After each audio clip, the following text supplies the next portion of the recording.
वचं राघवेन्द्रस्य यतीन्द्रस्य महात्मनः वक्ष्यामि गुरुवर्यस्य वाञ्छितार्थप्रदायकम्। ऋषिरस्य अप्पणाचार्यः छन्दोनुष्टुप्रकीर्तितम् देवता श्रीराघवेन्द्र गुरुरिष्टार्थसिद्धये। अष्टोत्तरशतं जप्तम् भक्तियुक्तेन चेतसा उद्यत्प्रद्योतनद्योतम् धर्मकूर्मासने स्थितम्।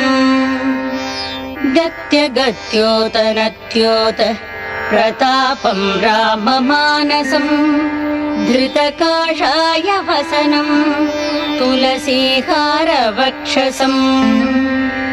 दोर्दण्ड